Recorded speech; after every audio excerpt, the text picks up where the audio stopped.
Estamos en una transmisión en vivo desde los estudios de El Universal en Bucareli 8. Hoy vamos a hablar cómo presentar una declaración fiscal para las personas físicas, para cualquiera de nosotros, y para saber si nos puede o no regresar la Secretaría de Hacienda algo de los impuestos que pagamos de más. Por eso tenemos hoy con nosotros al contador público Leopoldo Figueroa, que es experto en finanzas de la Escuela Bancaria Comercial. Muchas gracias por estar aquí. Gracias a ustedes. También tenemos a Francisco Lerín, que es integrante de la Comisión de Finanzas y del Sistema Financiero del Colegio de Contadores Públicos de México. Muchísimas gracias. Y también está con nosotros Alberto Verduzco, que es el editor de cartera. Muchas gracias. Y yo, Ivette Saldaña, que vamos a estar conduciendo esta mesa de análisis. Viene ya el mes de abril, dicen que es época de presentar las declaraciones para personas físicas, pero ¿quiénes las debemos de presentar y qué probabilidad tenemos de que nos regrese Hacienda impuestos que le pagamos por demás? Bueno, ¿quiénes tienen que presentar la declaración? No son todos los contribuyentes, es decir, no son todos los que están inscritos en el padrón de la Secretaría de Hacienda y Crédito Público. Hay reglas específicas en ese sentido, van desde asalariados, pero siempre y cuando cumplan ciertos requisitos, como por ejemplo el tener ingresos por arriba de 400,000 pesos, el tener más de 2 patrones, el no haber terminado el año fiscal con un solo patrón, o aquella persona asalariado que quiera presentar su declaración para hacer válidas sus deducciones personales. Es decir, sí hay que cumplir ciertos requisitos, no son todas las personas. Sí, es bien válido lo que dice Leopoldo. En tratándose de personas físicas que solamente reciben ingresos por conceptos de sueldos y salarios, se deben de cumplir con esas hipótesis, se deben actualizar esas hipótesis. Inclusive, si los únicos ingresos que tienen son de sueldos y salarios y fueron superiores a 400,000 por una regla miscelánea, es probable que no tengan la obligación de presentar declaración anual, siempre y cuando el patrón les haya expedido sus CFDIs. ¿Qué son CFDIs? Lo que anteriormente conocíamos como facturas, ahora los recibos de nómina tienen esa característica de ser un certificado fiscal digital por internet, que tiene que estar timbrado, y que eso es lo que genera que en algunos casos, cuando sí se tiene la obligación de presentar declaración anual, inclusive ya exista una propuesta. O sea, hoy por hoy lo que durante muchos años fue un sueño de los diferentes secretarios de Hacienda, hoy es una realidad. Hoy hay una propuesta de declaración anual y uno decide si tomarla o modificarla de acuerdo a lo que contenga la propuesta. Entonces, lo primero es, si estoy obligado a presentar declaración anual, si nada más tuve un solo patrón y tuve ingresos inferiores a 400,000 y no quiero tener que ver con el SAT, o abstenerme de presentar declaración anual. ¿En qué casos me podría convenir presentar mi declaración anual? Cuando tengo deducciones personales. Por ejemplo, ¿qué deducciones personales puede tener una persona física? Gastos médicos, dentales, y aun cuando no son gastos médicos, gastos de psiquiatría y gastos de nutrición, siempre y cuando sean contratados con personas físicas tituladas, con conductores o licenciados en nutrición o psicología que tengan su cédula profesional, y en el recibo debe de venir impresa la cédula profesional, y además debo de pagarla con cheque o con transferencia bancaria. El otro caso, gastos funerales. Ese es el que nos cuesta más trabajo decir, pero lo tenemos que decir. Los gastos funerales, y esos tienen un tope de una UMA anual, el equivalente a una unidad una UMA anual. Ese es el tope en tratándose de gastos funerales. Y luego tenemos donativos que no sean onerosos. Estos donativos tienen que ser a instituciones que estén autorizadas por el SAT para recibir donativos, que se llaman donatarias y que son publicadas en el Diario Oficial de la Federación. Normalmente el recibo de la donataria tiene impreso la fecha en la que fue publicada su autorización para recibir donativos en el diario oficial de la Federación. Y estas tienen una limitante también, que no pueden ser superiores al 7% vamos a meter un poquito en complejidades, pero bueno, así es la ley. El 7% del ingreso que sirvió de base para determinar el impuesto. Ahorita vamos a ver que otras están limitadas al ingreso acumulable y hay otras que están limitadas a la totalidad de los ingresos. Y son 3 bichos totalmente diferentes. Entonces es al que le apliqué la tarifa, eso por el 7%, y ese es el tope a los donativos. No quisiera yo robarme el teléfono, si quieres me sigues, Leopoldo. Sí, no. Es importante hacer algunas precisiones de lo que dice el contador, muy ciertamente. Por ejemplo, en los gastos médicos, y en ocasiones se llegan a confundir con las primas de gastos médicos mayores. Es decir, es muy cierto que hoy en día uno entra a la plataforma del SAT y es muy bonito, ya están descargadas todas nuestras facturas, todos nuestros recibos de ingresos, y lo único que hacemos es validar y presentar la declaración. Pero aquí hay una situación. A partir del año pasado hubo mucha queja de que no se regresaban, que era tu otra pregunta, de que el fisco no me regresó, y antes era muy fácil, antes regresaba el impuesto. Ahora sí ya, como todo es electrónico, pues se tienen más candados y eso hace más difícil el regreso del impuesto. Voy a poner un ejemplo. Si pagué un seguro, una prima de gastos de seguros médicos, y la empresa no le puso que es una prima por seguro de gastos médicos mayores y solamente le puso prima, entonces no se etiqueta de origen. Es decir, no se considera porque no saben qué fue. Puede ser una prima también por pago, por ejemplo, de cualquier otro servicio, una prima por fianza, ¿sí? O de auto, y entonces el contribuyente la tiene que etiquetar, es decir, la tiene que reclasificar. Eso no se sabe. Entonces, cuando no hacemos eso, el SAT dice no te regreso porque eso no está bien definido y tú lo hiciste mal. Quererlo componer, en lugar de mandarlo a prima, lo mandó a gastos médicos. Entonces eso es una causa, ya no me regresó. Entonces, como eso hay que tener mucho cuidado. Sí, como dice el contador, tenemos varias opciones de deducciones personales, pero hay que saber sus requisitos que deben de cumplir cada una de ellas. Otro ejemplo es que anteriormente las personas y los que estaban asalariados y tenían un sueldo muy alto y tenían gastos médicos también muy alto, y ahora dicen, ahora a partir del año pasado me empiezan a regresar menos por los topes que marca el contador. Ya hay un tope y dice, ya no te puedo regresar hasta cierta cantidad equivalente a tus ingresos, ¿no?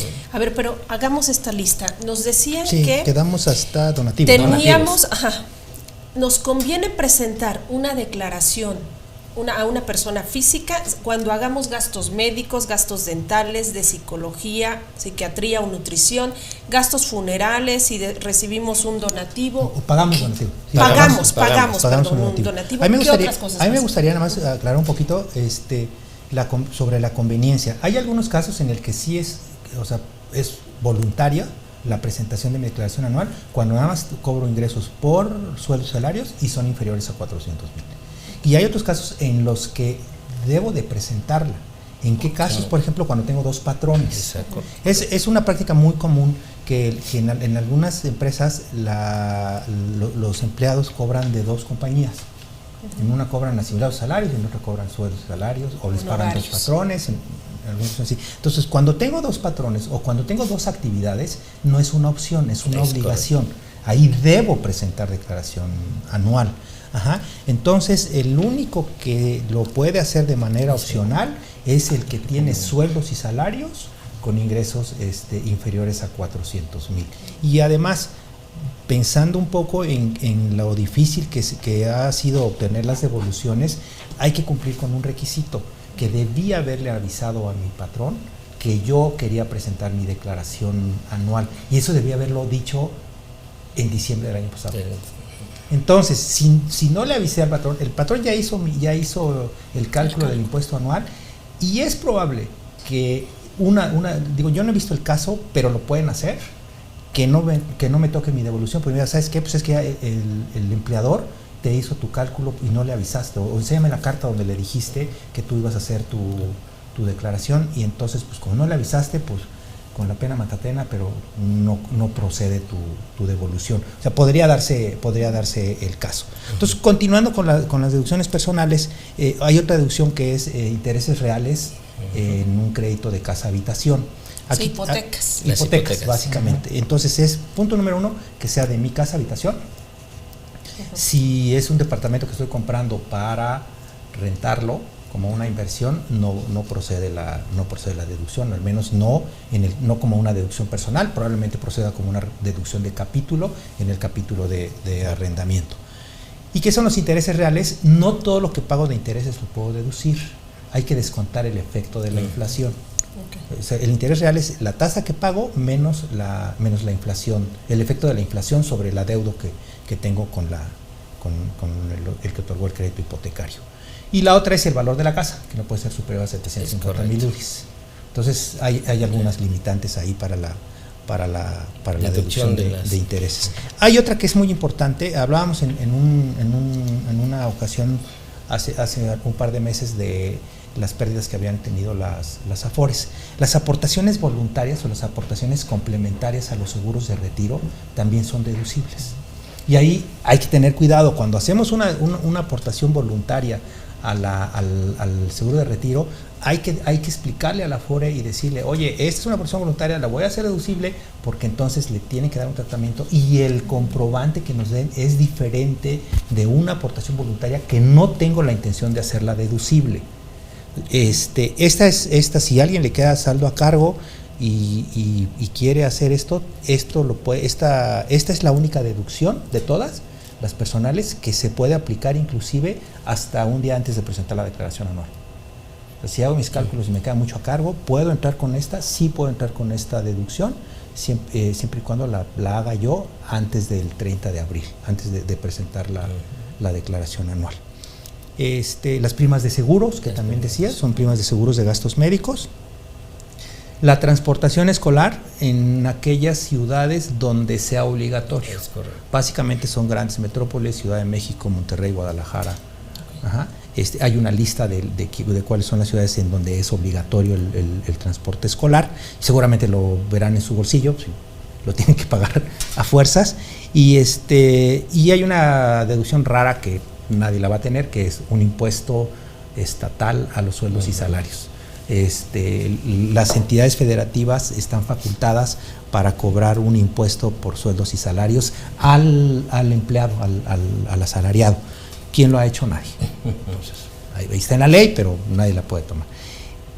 Como verán, es una... ¿Colegiaturas también? Sí. Colegiaturas, no las pongo acá porque no las colegiaturas, digamos que son, aunque se pueden deducir, forman parte de un estímulo fiscal. Entonces, de estas que mencionamos, de estas 7 que mencionamos, hay 2 limitantes.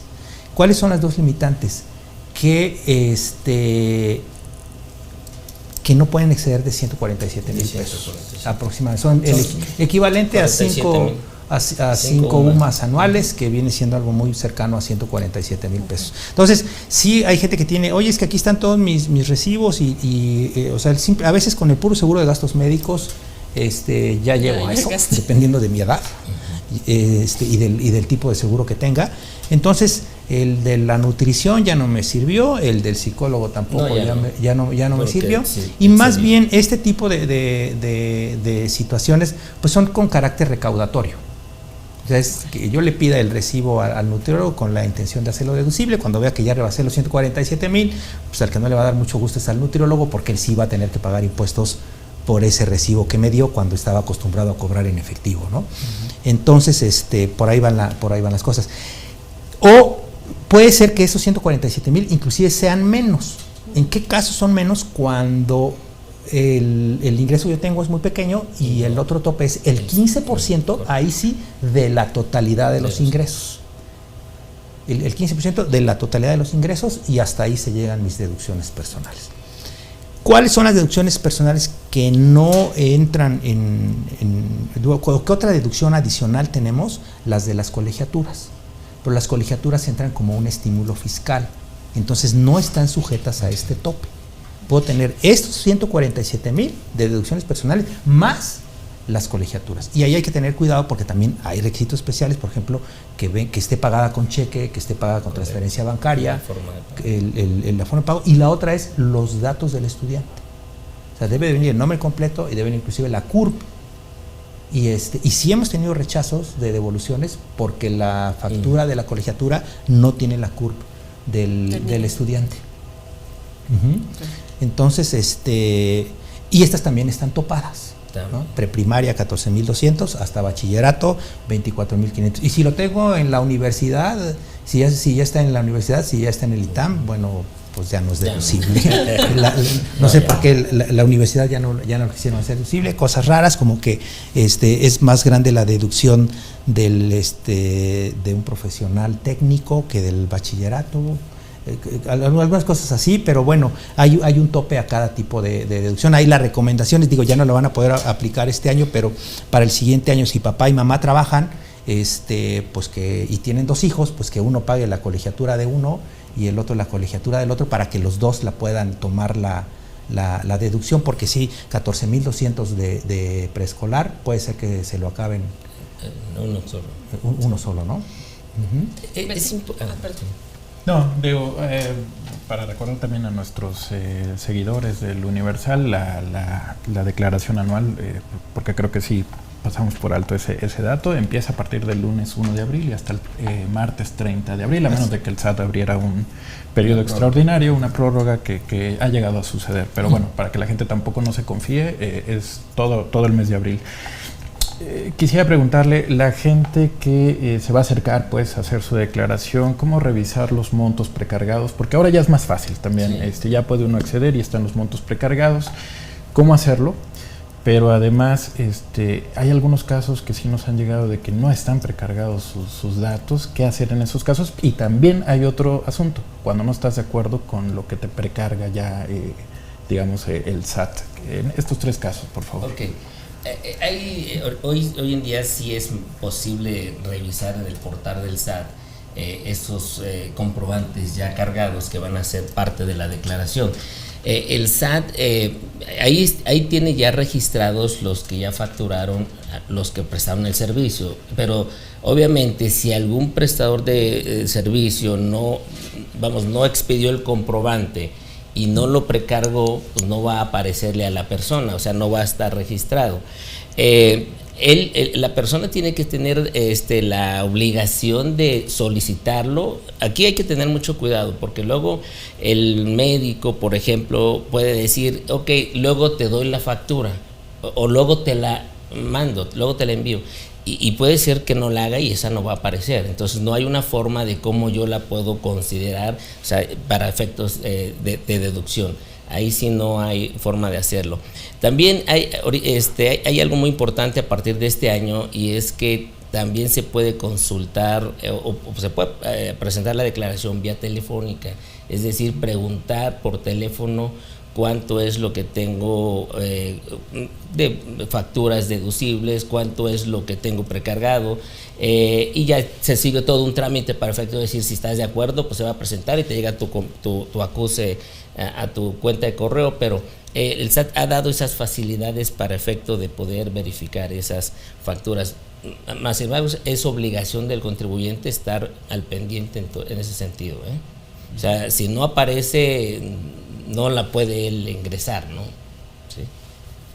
¿Y qué pasa cuando uno va y no está, o más bien cuando no está de acuerdo con lo que, digamos, le pide? Sí, el SAT dice, esto es lo que yo tengo cargado, pero tú puedes rectificar, o sea, tú puedes validar y están todas tus facturas. Es el ejemplo que daba hace un momento. Dicen las facturas validado o no validado, es decir, no te la está considerando, y tú lo puedes cambiar esa opción, pero siempre y cuando cumple el requisito, porque por algo no te la está considerando y tú la tienes que reclasificar. No la reclasificó o no la clasificó el SAT porque no está muy bien definido el concepto, y al reclasificarla nosotros, si lo hacemos mal, tampoco va a contar. tampoco va a Sí, contar. hay que ver que lo que está proponiendo, lo que hace el SAT es proponerte una declaración anual. Es una propuesta y uno sabe si la toma o no. O sea, existe o sea, te dicen, esta es la propuesta que tengo, la aceptas o la cambias y tú puedes cambiar a una opción manual. Entonces sigue existiendo la opción de hacer la declaración de manera manual y en ese caso tú vas llenando cada uno de los datos. Esta parte de la clasificación tiene que ver también con la clave de los servicios. Hay que recordar que ya existe un catálogo de clave de servicios. Entonces, no es muy común pues que la gente vaya a ver al dentista y le pida el recibo y luego vea la clave de servicio que le puso y que se vaya a checar en el catálogo de claves a ver si son gastos de dentista. Pero el sistema del SAT sí lo hace de manera automática. Entonces, si le pusieron una clave diferente, ya tampoco procedió mi deducción, ¿no? Tenemos aquí unas preguntas, dice José Alberto Saldaña Alvarado, que si con los jubilados, ¿cómo aplica esta presentación de la declaración anual? Anaid dice que los maestros que trabajan para el sistema estatal o federal, que si están obligados a presentar una declaración anual. Hay una persona que dice que es causante cautivo de un solo patrón, que si tiene que presentar la declaración anual.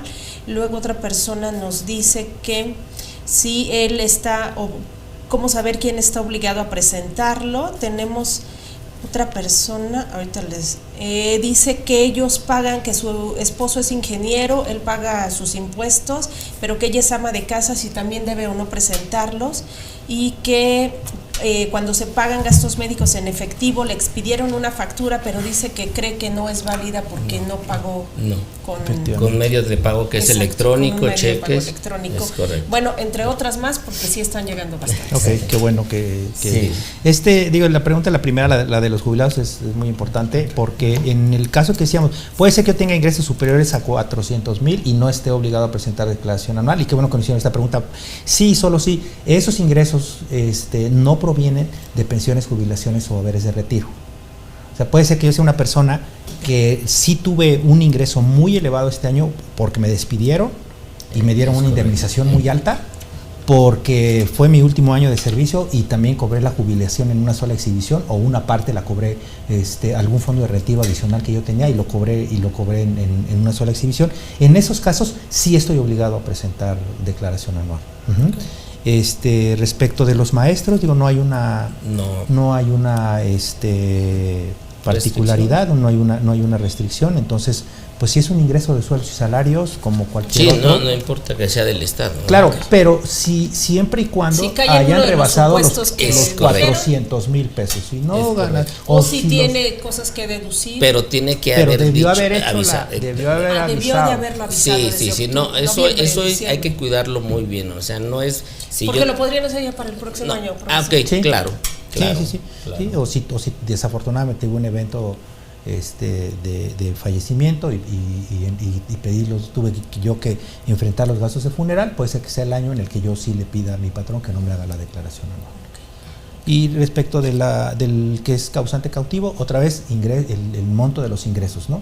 Soy causante cautivo, tengo un solo patrón, mis ingresos no son superiores a 400,000 o son superiores, pero no fueron por haberes de retiro o por liquidación o algo, y no te quieres meter en broncas, no hagas nada, no lo presentes.